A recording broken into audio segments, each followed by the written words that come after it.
Muy buenas, estimados y estimadas, sean bienvenidos una bella mañana más a otro podcast, a otra parte, a otro capítulo de esta leyenda de Repasamos, donde estudiantes ayudan a estudiantes, porque sí, somos así nosotros. Ladies and gentlemen, quedamos donde quedamos en contrato, quedamos en la segunda parte. Bueno, quedamos en la primera, por comenzar la segunda. Ahora sí nos entendemos, muy temprano. No me critique. En el capítulo anterior estuvimos hablando de cesión de crédito, estuvimos hablando de las semejanzas que puede tener ahí con algún que otro modo de extinción del contrato. Nos remitimos a obligaciones. Pero bueno, antes de comenzar, calentamos motores con ese bellísimo disclaimer. Ya habiendo realizado un repaso general sobre los temas que ya hemos visto, vamos a continuar con lo que sigue, ¿no? Como debe ser. Vamos a ver cuál es el objeto de la cesión de crédito. Bueno, cuando referimos al objeto, hablamos básicamente de qué crédito se puede ceder y qué crédito no se puede ceder. Como regla, se pueden ceder todos los créditos. Todos los créditos son cedibles. Esto quiere decir que se puede ceder un crédito exigible al objeto de la cesión de créditos. Se puede ceder en principio todo el crédito exigible, parcial, como ya hemos visto en algunos ejemplos que hemos presentado en el capítulo anterior. Bien puede ser ese ejemplo clásico, el de la cesión de créditos de crédito de toda la vida. Cede un crédito de 100.000 pesos, ahí hablamos de una cesión de créditos total, por el monto total, puede ser también parcial. También se puede ceder el crédito sujeto a plazo, este plazo puede ser suspensivo o puede ser resolutorio. El crédito también se puede ceder bajo condición suspensiva y resolutoria. O sea que haciendo en síntesis hablamos de que todos pueden ser o todos los créditos pueden ser cedidos y que pueden tener estos matices que lo vuelven diferente. También se pueden ceder créditos que actualmente no existen, es decir, estamos refiriendo a aquellos que nombraremos como créditos futuros. Un ejemplo clásico y claro puede ser el préstamo de un banco. Es decir, para garantizar ese préstamo puntual, se le cede al banco los créditos presentes y futuros que va a tener en venta esa tienda en cuanto a mercadería. Ahí tenemos una cesión de crédito a futuro. Ahora surge la pregunta, ¿qué cesión de créditos o qué créditos no se pueden ceder? Como ya dijimos, por regla general, todos los créditos sí se pueden ceder. Sin embargo, esto de que no puedan cederse deriva por dos razones. Sea porque hay una prohibición legal, o sea que la propia ley prohíbe la cesión del crédito, o porque hay una prohibición convencional. Esta sería la posibilidad de que los contratantes que establecen tal crédito no puedan ser objeto de cesión. ¿Y qué garantiza o dónde vemos esta prohibición legal puntualmente?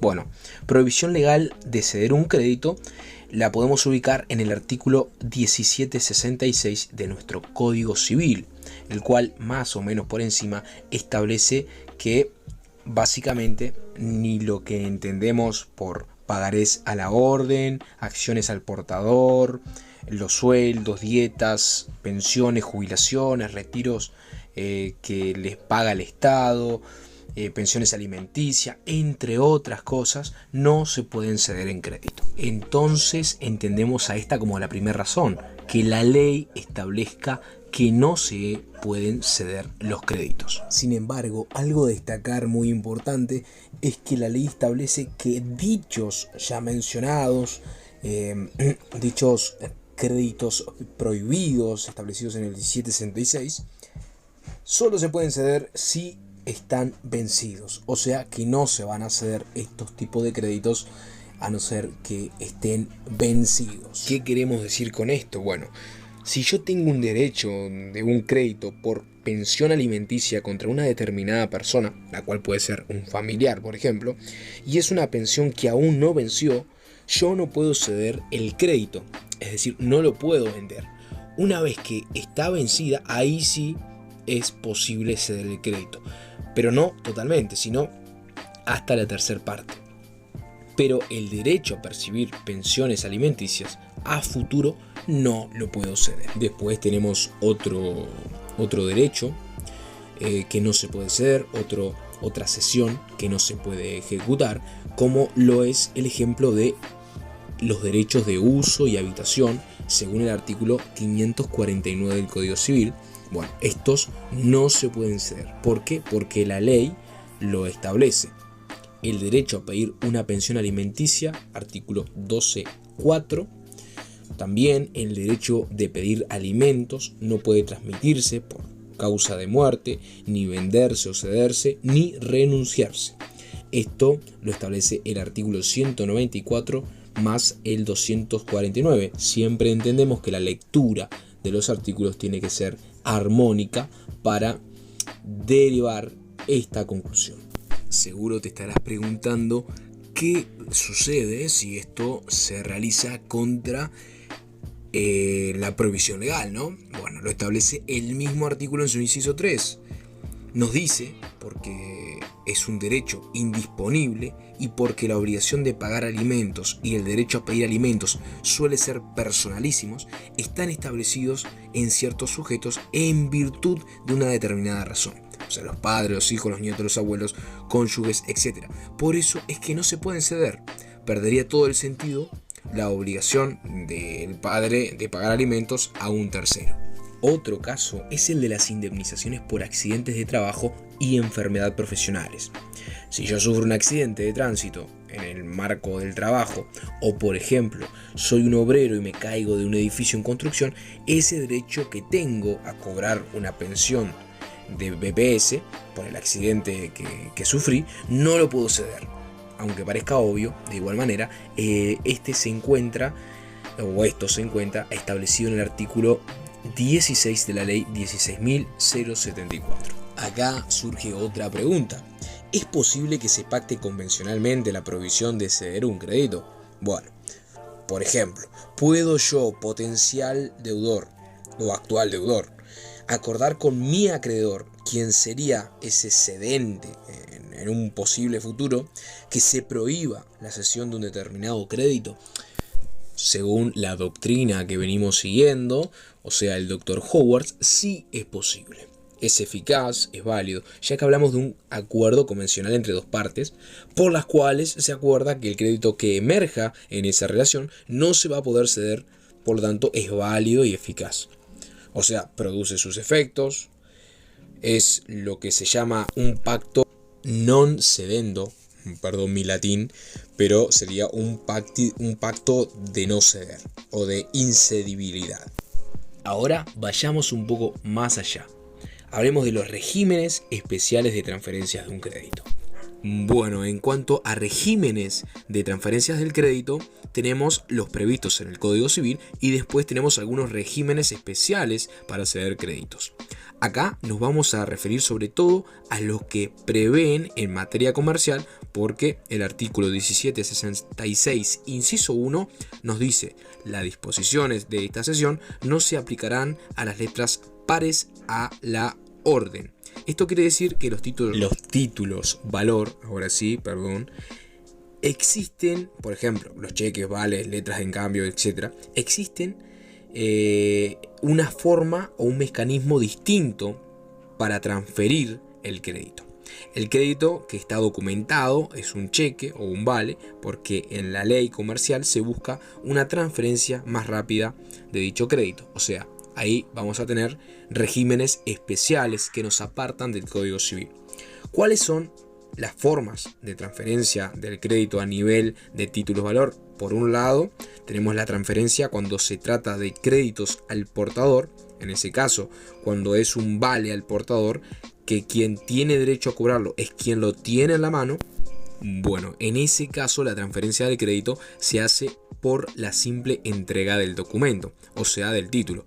Pero puede ser que sea un título a la orden. Esto quiere decir que sea un título valor que únicamente se puede pagar a determinada persona. Por ejemplo, un título valor sería un cheque, un vale o lo que fuere semejante.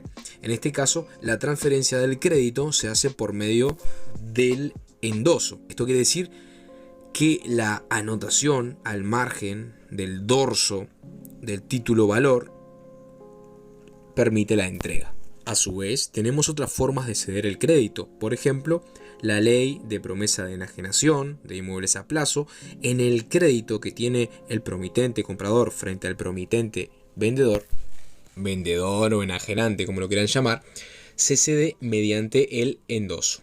Cosa que ya mencionamos, el endoso, la anotación por la parte del promitente comprador respecto de un tercero, eso constituye la cesión del crédito derivado de la promesa de enajenación de inmuebles a plazos.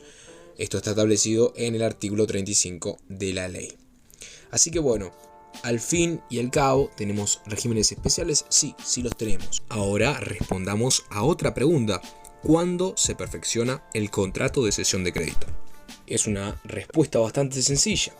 Básicamente, cuando las partes se ponen de acuerdo, es decir, el cedente y el cesionario, sujetos que ya mencionamos en el capítulo anterior, cuando se ponen, mediante la manifestación de su voluntad, cuando se ponen de acuerdo, cuando se logra el acuerdo de voluntades entre estos sujetos, es cuando se crea este contrato que ya sabemos tiene un carácter consensual. Puede ser sí que haya que realizar algún documento escrito.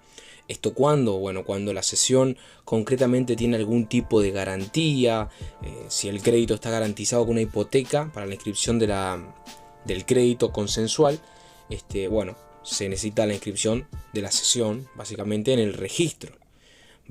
¿Por qué? Porque va a haber un documento escrito. Todo esto lo podemos interpretar gracias a que el capítulo de cesión de crédito no establece ninguna solemnidad para perfeccionar el contrato. O sea, la voluntad no tiene que ser manifestada a través de ninguna forma previa establecida por la ley. Así que entonces podemos decir que este acuerdo de voluntades tiene gran importancia.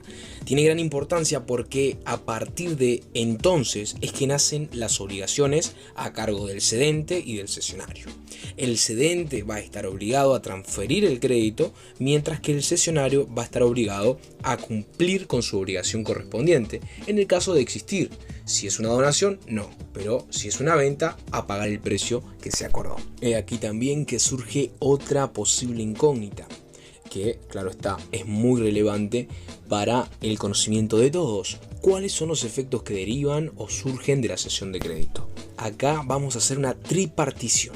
Por un lado, vamos a ver los efectos que el contrato de cesión de crédito produce entre las partes, entre el cedente y el cesionario. Después vamos a ver los efectos del negocio de cesión de crédito frente al deudor cedido. Y por último, muy brevemente, vamos a ver los efectos del negocio de cesión de crédito respecto de los terceros. Tercero, obviamente, distintos del deudor cedido. Por ejemplo, ¿qué va a pasar con los acreedores del cedente y los acreedores del cesionario? Bueno, comencemos por el principio. Los efectos de la cesión de crédito respecto de las partes del contrato. Cuando nos paramos en este punto, concretamente nos referimos a las obligaciones derivadas del contrato de cesión de crédito. Por un lado, tenemos la obligación a cargo del cedente, que surge básicamente o se desprende, podría decirse, del artículo 1757 del Código Civil. Claro está, te remito a la lectura de este artículo, el cual nos dice que la notificación al deudor cedido se tiene que hacer con la exhibición del título, que llevará anotado el traspaso del derecho con la designación del cesionario y bajo la firma del cedente. O sea, la primera obligación a cargo del cedente, o básicamente la única en realidad, es entregarle el título donde está documentado el crédito que se transfiere, siempre y cuando se trate de un crédito documentado, que ya dijimos que normalmente no suele ser la regla. ¿Por qué? Porque hablamos de un contrato de carácter solemne. Ahora vamos con el siguiente punto. ¿Cuáles son y qué tenemos que ver para determinar las obligaciones a cargo del cesionario? Bueno, depende de que haya sido lo que se estableció en el contrato de cesión de créditos. Por ejemplo, si el contrato es a título gratuito, no sería nada, pero si se impusieran algunas obligaciones, sí lo serían, ya que ahí es donde guarda o cobra relevancia, mejor dicho, lo que habíamos comentado mucho más atrás, la causa variable. La causa variable es la que atiende en definitiva a la relación particular por la cual se cede el crédito. Si el crédito se cede gratuitamente, lo que vamos a hacer es una cesión de crédito en carácter de donación, una cesión de donación. No van a haber obligaciones a cargo del cesionario. En cambio, si el crédito se vende a cambio de un precio, el cesionario va a estar obligado a pagar dicho precio, el precio acordado con el cedente, y lógicamente si el cesionario no le paga o no está en condiciones de pagarle el precio al cedente, el cedente va a poder oponer la excepción de contrato no cumplido o eventualmente pedir la resolución del contrato de cesión por incumplimiento. Básicamente, entonces, en definitiva, la causa variable va a servir para suplir los vacíos en caso de falta de regulación, pero también para ver cuáles son las obligaciones a cargo del cesionario. Generalmente la cesión se hace a título oneroso, generalmente estamos ante una compraventa de crédito, entonces el cesionario va a estar obligado a pagar el precio acordado, y si no lo paga, los remedios son la excepción de contrato no cumplido, la resolución por incumplimiento. Ahora cambiamos de sujeto, nos remontamos al siguiente, al tercero, aquel que no se modifica. Estamos hablando del deudor cedido, claro que sí. Vamos a ver ahora los efectos del contrato de cesión de crédito respecto de este deudor. He aquí donde surge o viene la gran problemática, que hoy está bastante superada. El artículo 1758 del Código Civil nos dice que la cesión de un crédito es ineficaz en cuanto al deudor mientras no se le notifique y la consienta o renueve su obligación en favor del cesionario. Acá la gran interrogante que se plantea es que si para ceder el crédito, para transferir el crédito, se requiere necesariamente de ambas diligencias o ambas actuaciones. Me refiero a que si para transferir el crédito se requiere de la notificación al deudor cedido y además la aceptación del deudor cedido, o si es suficiente con una de esas dos. Porque no es lo mismo decir que un crédito se transfiere simplemente notificando al deudor cedido a que un crédito se transfiera notificándose y además obteniendo el consentimiento. Además, entendiendo que el deudor cedido puede no estar a favor de, al menos no totalmente, de las cesiones. El artículo 1758 del Código Civil nos dice: es ineficaz mientras no se le notifique y la consienta. O sea, no estamos hablando de una u otra cosa, estamos hablando de una y otra cosa. La gran pregunta es cómo se soluciona este tema. Algunos autores, como Gamarra, a quien seguimos, decía que había un error de copia en el Código Civil. O sea, que el codificador Tristán Narvaja, en vez de poner O, le puso I, pero que en realidad es O. Tanto la notificación como la aceptación sirven para transferir el crédito de un patrimonio a otro, el patrimonio del cedente a el cesionario. ¿Qué pasa acá entonces? Claramente el código está mal. Acá entra una gran discusión, sí. Señores y señoras, asúmanlo así, el código está mal. ¿Se requiere una cosa y la otra? No. Se requiere una cosa u la otra para transferir el crédito de un patrimonio a otro. Entonces, ¿cómo solucionamos este problema? Porque el texto, a texto expreso, valga la redundancia, dice y, no dice o. Gamarra responde a esta gran problemática de esta manera. Respuesta que es sostenida hasta hoy día, y que si no fuera así, el comercio no funcionaría. El negocio de cesión de crédito no funcionaría porque sería tan fácil como que el deudor se opusiera al contrato para que la cesión no tuviera lugar y que no de ninguna manera tuviera utilidad dicho contrato. Me gusta remitirlos al ejemplo que hablamos en el capítulo anterior. El propietario, el que quiere comprar la casa, y el inquilino. Es como que el inquilino diga no quiero que vendas, y no se vende. Absolutamente una locura. Básicamente Gamarra nos dice que hay que hacer lo que se llama una interpretatio abroas, es decir, una interpretación derogatoria de lo que dice el inciso primero del 1758 del Código Civil. Y esta interpretación es básicamente particular, que es más un tema de teoría general del derecho y que parece que es bastante discutible su procedencia o no procedencia, y que Gamarra estudia este tipo de interpretaciones y aplica prácticamente o bastante en el código. En otras situaciones del Código Civil, por ejemplo, cuando se estudia el 1324 en sede de responsabilidad civil, también recurre a ella y es bastante discutible. Así que entonces, según Gamarra, hay que interpretar el artículo, pero de esta forma, ¿no? Una interpretación derogatoria. Ahora hablemos de la importancia de la notificación. Por un lado, la misma transfiere el crédito. Con la notificación, el acreedor deja de ser el cedente y pasa a ser el cesionario. Esto en lo que refiere a cedente y cesionario. El crédito sale de un patrimonio e ingresa a otro, cosa que ya hemos visto. Lo mismo una vez que el cedido es notificado a la cesión.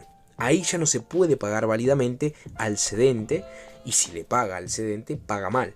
Quien paga mal debe pagar 2 veces. O sea, una vez notificado, le tiene que pagar al cesionario, y antes de la notificación le paga bien si le paga al cedente. O sea, ejemplo, inquilino que le va a pagar al viejo propietario del inmueble. Está mal. ¿Por qué? Porque quien paga mal paga 2 veces, como dice por ahí. Para pagar bien tiene que pagarle al nuevo propietario, no pagarle al viejo. Ejemplo para que tengas el campo de visión un poco más claro. Por otro lado también, pero no menos importante, los acreedores del cedente pueden embargar el crédito antes de la notificación, o al revés, los acreedores del cesionario pueden embargar el crédito a partir de la notificación, porque el crédito pasa a formar parte de su patrimonio. Esto lo veremos, como ya lo habremos visto también, en registral. Quien inscribe primero tiene prioridad en derecho.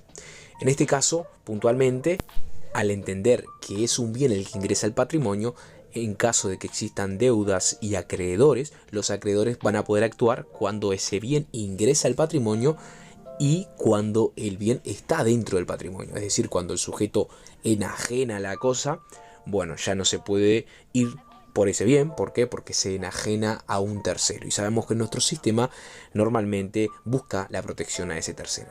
Después podemos tener alguna simulación, una acción pauliana, pero eso no entra acá, sino sería peliculear mucho.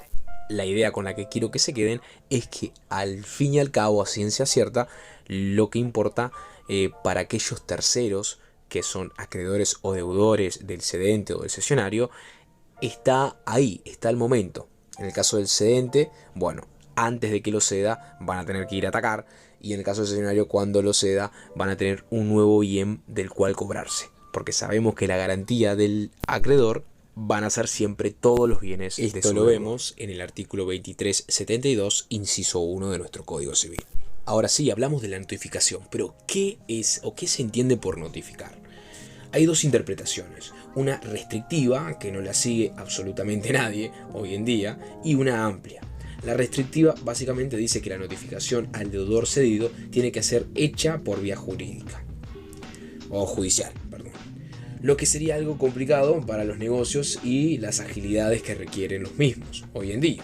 El contrato de cesión de crédito es muy usado hoy día, por lo tanto, se cae a pedazos. Claro está, la posición mayoritaria es la de la interpretación amplia de la notificación, y la correcta podría decirse. Entendemos como notificación algo que se puede dar por cualquier medio hábil, de forma escrita, verbal, se puede hacer jurídicamente, obviamente, es decir, no hay ninguna forma preestablecida por la ley, pero de igual manera se puede llevar a cabo la notificación de esta forma. Bien, ya habiendo entendido más o menos en margen lo que son las notificaciones y los 2 puntos de visión, del cual nos quedaremos solamente uno, vamos a pasar a las excepciones. Ya habiendo tenido un pantallazo general de la notificación, vamos a pasar a las excepciones. Como dijimos, cuando hablamos de excepciones, nos referimos a las defensas que puede oponer el cedido frente al cesionario. Tema que para el señor Howard se le da demasiada trascendencia de lo que se debería. El artículo 1759 y 1760 del Código Civil establecen que 1759. El deudor que no quiere reconocer al cesionario como acreedor y que se proponga de deducir la excepción que no resulte de la misma naturaleza del crédito, debe hacer conocer su negativa de aceptación dentro de los 3 días, contados desde la notificación que se le haga de la cesión. O sea, El inquilino le notifican, che, mirá, que va a cambiar de dueño la propiedad. Bueno, tiene 3 días desde que se le notifica para poder tirar su negativa, para quejarse. Artículo 1760. Siempre que el deudor no haya consentido la cesión o verificando novación, puede oponer al cesionario todas las excepciones que habría podido oponer al cedente, aun las meramente personales. Esto nos vincula al artículo 1505. En resumen, podría decirse que estos 2 artículos nos dicen que una vez que es notificada la cesión del deudor cedido, notificada la cesión a el deudor cedido, este tiene un plazo de 3 días desde la notificación para hacer conocer al cesionario su negativa, cosa que ya dijimos, o sea que no acepta la cesión. Si no se opone dentro de estos 3 días, puede oponer al cesionario las excepciones reales y las excepciones personales que éste tuviere. ¿Qué entendemos por excepciones reales? Bueno, estas son las que derivan de la propia relación jurídica que motivó al crédito. Si es un contrato de compra-venta, supongamos que el vendedor tenía que entregar un caballo de carreras y entregó un caballo común. El comprador tenía que pagar $20.000 por el caballo de carreras. Al entregársele un caballo común, supongamos que el vendedor cedió el crédito derivado de la venta de ese caballo para poder cobrar ese precio. Supongamos que lo cedió. ¿Qué va a pasar? Bueno, va a pasar que cuando el cesionario vaya a cobrarle el crédito derivado de la compraventa, va a poder oponerle el cedido a el cesionario la excepción de contrato no cumplido. ¿Por qué? Porque le está entregando un caballo que realmente no era el que le interesaba. Para pedir la resolución del contrato no cumplido, puede actuar porque el cedente no cumplió con la obligación respectiva. Eso es una excepción real, porque deriva de la propia naturaleza del crédito, de la propia relación que dio base al crédito. Excepciones personales son beneficios establecidos en virtud de la persona concreta del cedido, y se suelen mencionar 3 ejemplos. Hablamos de derechos o beneficios que se le reconocen al cedido en virtud de su persona. Los ejemplos que la doctrina menciona como excepciones personales son básicamente 3. 1. El pago con beneficio de competencia. Este es un instituto que está previsto por el artículo 1494 y siguientes, donde básicamente dice que el deudor puede pagar lo que buenamente pueda. Ejemplos. Artículo 1495. Dice que el acreedor es obligado a conceder este beneficio a sus descendientes o ascendientes, a cónyuges no estando separados de cuerpos por su culpa, a sus hermanos, a sus conocidos, al donante. Son supuestos que en la práctica nunca se deben de haber visto, sin embargo ahí están. Muy bien, ahora pasemos a las garantías. Cuando refiramos a esta, vamos a ir al artículo 1762 y 1763 de nuestro Código Civil. Garantías de existencia y legitimidad del crédito y garantía de solvencia. Artículo 1762. El cedente de buena fe responde de la existencia y de la legitimidad del crédito a su favor al tiempo de cederlo, a no ser que lo haya cedido como dudoso, pero no responde de la solvencia del deudor o de sus fiadores, a menos de habérsele estipulado expresamente o que la insolvencia fuere anterior y pública. Aún en estos 2 casos, solo responderá del precio recibido y de los gastos del contrato. El cedente de mala fe responde siempre de la solvencia de todos los daños y perjuicios. Ahora te remito a la lectura del artículo 1763, el cual establece que cuando se ha garantido convencionalmente de la solvencia del deudor, sea pactado expresamente en todos los casos, cesa la garantía de solvencia si por el hecho o culpa del cesionario hubiese perecido el crédito o las seguridades. Bien, ahora bajémoslo a tierra. Estas garantías, las garantías de existencia y de legitimidad del crédito, se comprenden en base a 2 cuestiones. Por un lado, que el crédito existe, y por otro, que el crédito pertenece al cedente. Esta garantía existe siempre salvo que se estipule lo contrario cuando la cesión es a título oneroso, no cuando la cesión es a título gratuito, obviamente. Esto se desprende del artículo 1629 del Código Civil. Dice que, este mismo dice que el donante no queda obligado al saneamiento de las cosas donadas si no se hubiese estipulado.